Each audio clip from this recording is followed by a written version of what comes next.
माननीय प्रधानमंत्री जी से निवेदन करता हूं कि वो इस अवसर पर अपने संबोधन से हम सभी को लाभान्वित करने की कृपा करें।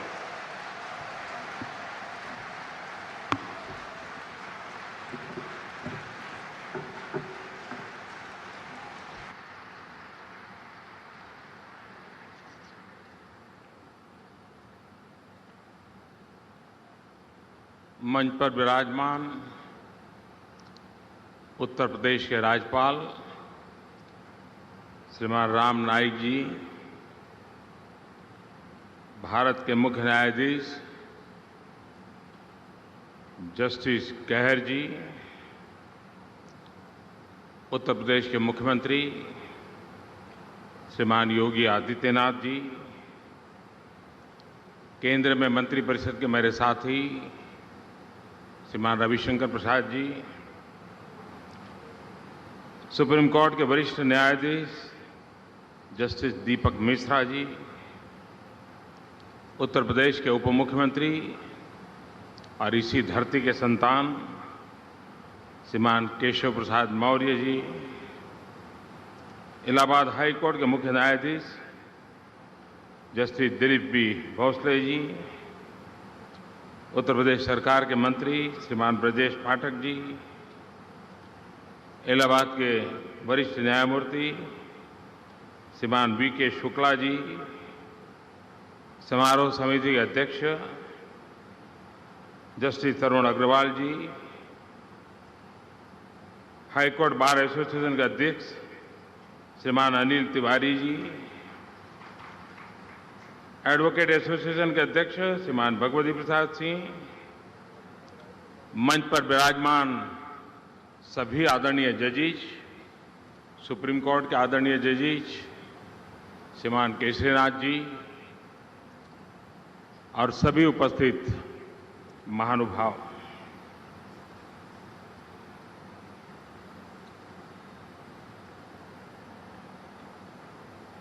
एक 150 वर्ष इस समारोह का एक प्रकार से आज समापन हो रहा है। लेकिन साल भर चला ये समारोह समापन के साथ नई ऊर्जा, नई प्रेरणा, नए संकल्प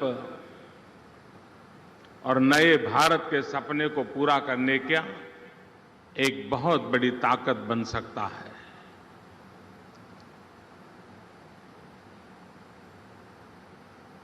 भारत का जो न्याय विश्व है, उस न्याय विश्व में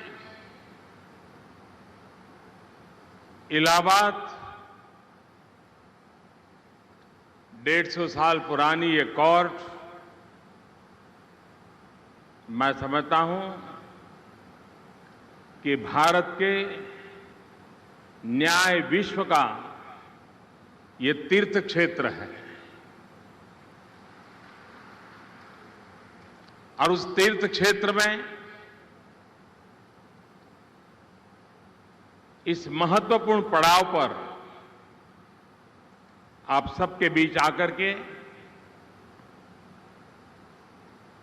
आपको सुनने का, समझने का अवसर मिला,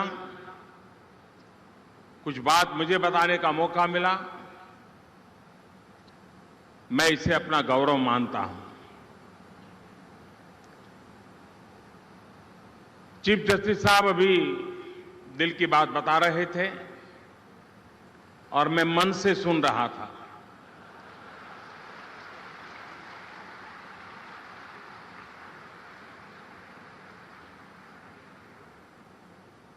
मैं उनके हर शब्द में पीड़ा अनुभव करता था, कुछ कर गुजरने का इरादा मैं अनुभव करता था। भारत के न्याय विश्व को यह नेतृत्व, मुझे विश्वास है कि उनके संकल्प पूरे होंगे। हर कोई जिसकी जिम्मेवारी है उनका साथ निभाएगा। जहां तक सरकार का सवाल है, मैं विश्वास दिलाता हूं कि जिस संकल्प को लेकर के आप लोगों को प्रेरित कर रहे हैं, हमारे जिम्मे में जो योगदान देना होगा, हम उसे पूरा करने का भरपूर प्रयास करेंगे।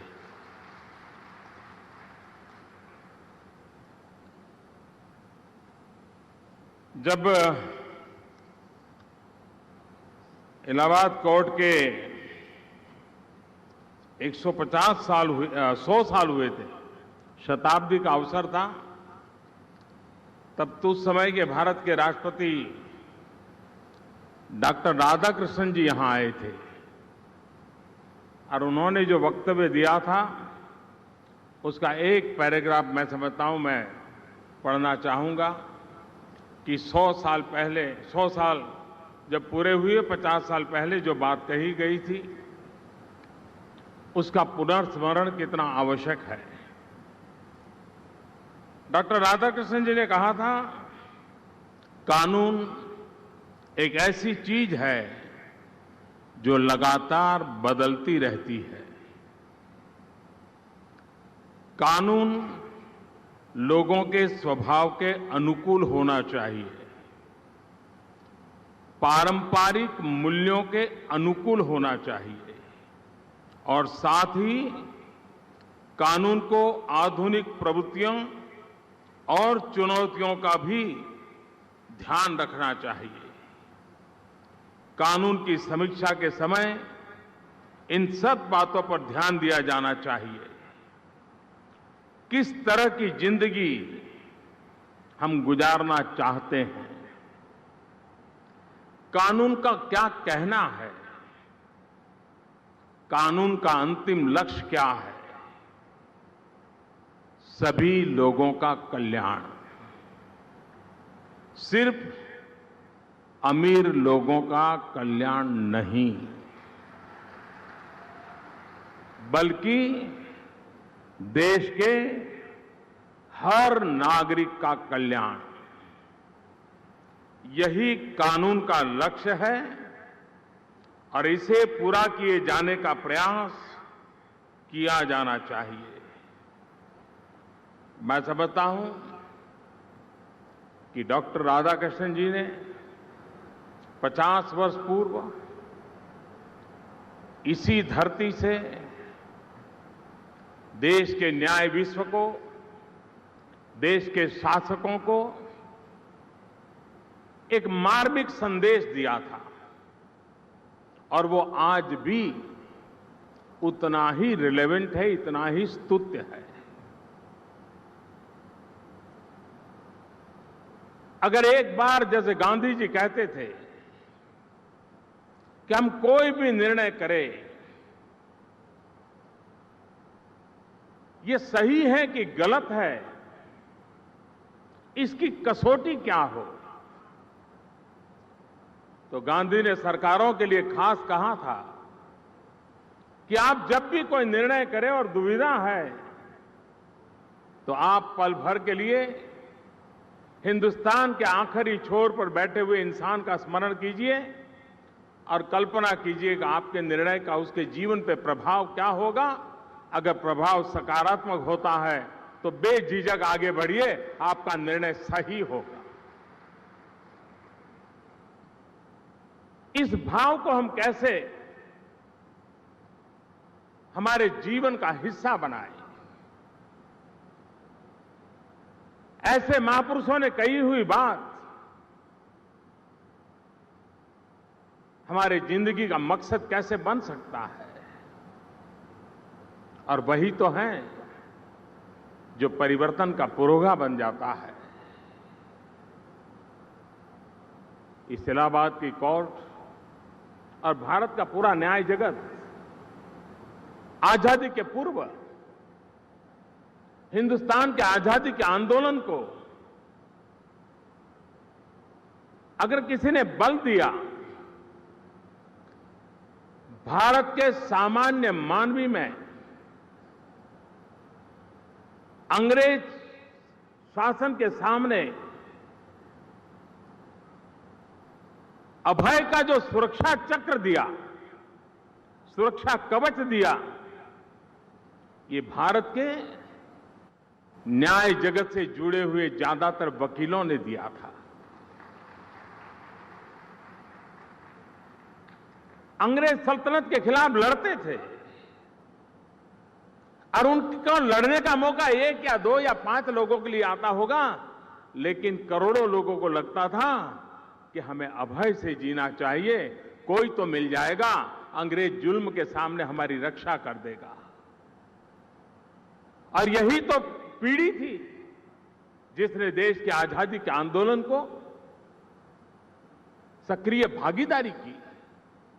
देश के जितने गणमान्य नेताओं के नाम हम याद करते हैं, अधिकतम का बैकग्राउंड यही तो अदालतें हैं, जहां से संघर्ष करते करते जन सामान्य के कल्याण के लिए राजनीति का रास्ता उन्होंने पकड़ा था। आजादी के आंदोलन चलाया, आजादी के आंदोलन के बाद देश की शासन व्यवस्था में अपनी भागीदारी की। देश में जो मिजाज था आजादी के आंदोलन का, हर किसी का सपना था आजाद हो जाए, और अगर हर इंसान का सपना न होता तो आजादी आना संभव भी नहीं था। और गांधी जी की विशेषता यह थी कि उन्होंने हर हिंदुस्तानी के दिल में आजादी का जज्बा जगाया था। वो झाड़ू लगाता था तो भी लगता था कि मैं आजादी के लिए काम कर रहा हूं। वो प्रौढ़ शिक्षा का काम करता था तो भी उसको लगता था कि मैं देश की आजादी के लिए काम कर रहा हूं। वो खादी भी पहन लेता था तो उसको लगता था कि मैं आजादी के लिए काम कर रहा हूं। उन्होंने देश के कोटि कोटि जनों के दिलों में आजादी का जज्बा उस व्यक्ति की क्षमता के अनुसार उसको ढाल दिया था।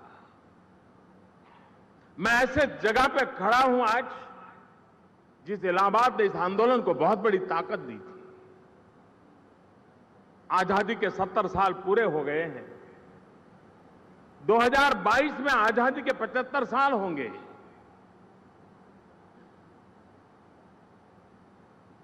क्या इलाहाबाद से देश को प्रेरणा मिल सकती है क्या कि 2022 जो ललक, जो जुनून, जो त्याग, तपस्या, परिश्रम की पराकाष्ठा आजादी के आंदोलन में दिखाई देती थी, कई 5 साल के लिए 125 करोड़ देशवासियों में वो जज्बा पैदा किया जाए कि जब आजादी के 75 साल होंगे हम हिंदुस्तान को यहां ले जाएंगे। जो जहां है वहां जिन जिम्मेवारियों के साथ जी रहा है वो 2022 का कोई सपना, कोई संकल्प, कोई रोड मैप तय कर सकता है? हर नागरिक अगर ये कर लेता है, मैं नहीं मानता हूं कि देश के किसी नागरिक को ऐसी आशंका पैदा होगी कि परिणाम नहीं मिलेगा। 125 करोड़ देशवासियों की अपनी एक ताकत होती है। हमारी संस्थाएं, हमारी सरकारें, हमारे सामाजिक जीवन से जुड़े लोग, और आज जब 150 वर्ष की समापन समारोह में हम बैठे हैं तब एक नया संकल्प लेकर के जा सकते हैं कि 2022 तक हम जिस क्षेत्र में हैं उस क्षेत्र में जो डॉक्टर राधाकृष्णन जी ने कहा था वो, जो महात्मा गांधी ने कहा था वो, उन मूल्य आधारों पर हम देश के लिए कुछ कर सकते हैं क्या?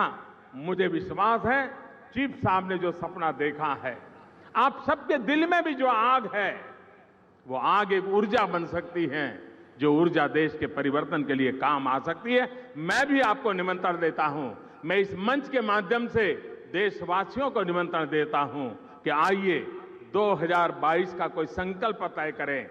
जब आजादी के 75 साल हो, जो आजादी के दीवानों ने देश के लिए जिस प्रकार से सपने देखे थे, उन सपनों को पूरा करने के लिए हम भी अपनी तरफ से कुछ कोशिश करें। मुझे विश्वास है 125 करोड़ देशवासियों के सपने, 125 करोड़ देशवासियों का एक कदम देश को 125 करोड़ कदम आगे ले जा सकता है। ये ताकत है। उस ताकत को हम कैसे बल दें, उस दिशा में प्रयास करने की आवश्यकता है। युग बदल चुका है। जब मैं चुनाव प्रचार कर रहा था 2014 में, मैं देश के कई लोगों के लिए अपरिचित था। मेरी पहचान नहीं थी। एक छोटे से समारोह में मुझे कुछ सवाल पूछे गए और मैंने कहा था, मैं नए कानून कितने बनाऊंगा वो तो मुझे मालूम नहीं है, लेकिन मैं हर दिन एक कानून खत्म जरूर करूंगा अगर मैं प्रधानमंत्री बन गया तो। इस कानूनों की जंजाल सरकारों ने जो बनाई है, इस कानूनों का बोझ सामान्य मानवी पर, कोर्टों पर जो लादा गया है, जैसे चीफ साहब कह रहे हैं कि उसमें से कैसे बाहर निकाला जाए, सरकार भी कहती है कि इस बोझ को कम कैसे किया जाए। और आज मुझे खुशी है कि अभी 5 साल पूरे नहीं हुए हैं, अब तक करीब करीब 1200 कानून हम खत्म कर चुके हैं, प्रतिदिन 1 से ज्यादा कर चुके हैं। ये जितना सरलीकरण हम कर पाएंगे, जितना बोझ कम कर पाएंगे, न्याय व्यवस्था को ताकत मिलेगी और इस काम को करना चाहिए। बदले हुए युग में टेक्नोलॉजी का बहुत बड़ा रोल है। चीफ साहब अभी कह रहे थे कि कोई डॉक्यूमेंट की जरूरत नहीं, फाइल अपने आप चली जाएगी, फ्रिक्शन ऑफ सेकंड में चली जाएगी। भारत सरकार ने भी डिजिटल इंडिया के माध्यम से भारत की न्याय व्यवस्था को आधुनिक टेक्नोलॉजी से, आईसीटी से, इंफॉर्मेशन कम्युनिकेशन टेक्नोलॉजी से कितना मजबूत बनाया जाए, कितना सरल बनाया जाए। और पहले कोई जमाना था, जो आज जजेस के रूप में बैठे हैं, वे जब वकालत करते होंगे, उन्होंने एक एक केस की बारीकियों को लेकर के घंटों तक किताबों को उलटना पड़ता था। आज के वकील को वो मेहनत नहीं करनी पड़ती है। वो गूगल गुरु को पूछ लेता है, गूगल गुरु तुरंत बता देता है 1989 में ये केस था, ये मैटर था, ये जजमेंट था। इतनी सरलता आई है टेक्नोलॉजी से। पूरे वकील बिरादरी के पास इतनी बड़ी ताकत आई है कि क्वालिटी ऑफ बहस, अत्याधुनिक इंफॉर्मेशन के साथ तर्क, ये हमारा बार अपने आप को टेक्नोलॉजी की मदद से सज्ज कर सकता है। और जब कोर्ट के अंदर ये क्वालिटेटिव चेंज आएगा, शार्पनेस आएगी। डेट लेने के लिए तो शार्पनेस की जरूरत नहीं होती है, लेकिन मसले सुलझाने के लिए शार्पनेस की जरूरत होती है।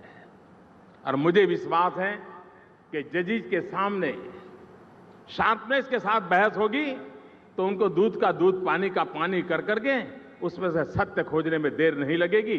हमारी न्याय प्रक्रिया को गति अपने आप आना शुरू हो जाएगा। हम हर स्तर पर टेक्नोलॉजी का उपयोग कैसे करें? आज हम डेट जब देते हैं, आएंगे, 2 मिनट लेंगे, बात करेंगे, अच्छा फलानी तारीख, डिगनी तारीख, ये सारी मोबाइल फोन पर एसएमएस से डेट देने की परंपरा क्यों न खड़ी की जाए? आज एक अफसर कहीं नौकरी करता है, उसके जमाने में केस हुआ है, उसकी ट्रांसफर हो गई है, लेकिन अगर उसके जमाने का केस निकलता है तो उसको नौकरी छोड़ करके, अपना इलाका छोड़ करके कोर्ट में जाकर के खड़ा रहना पड़ता है। क्यों न वीडियो कॉन्फ्रेंस से ऐसे लोगों की सुविधा हम खड़ी करें ताकि कम समय में जो चीज पूछनी है पूछ ली जाए, ताकि उस अफसरों का समय भी शासन के काम में लग सके। ये सारी चीजें, जेल से कैदियों को अदालत में लाना, सुरक्षा का इतना खर्चा होता है और उस मार्ग में क्या क्या नहीं होता है सब जानते हैं। अब योगी जी आए हैं तो शायद वो बंद होगा।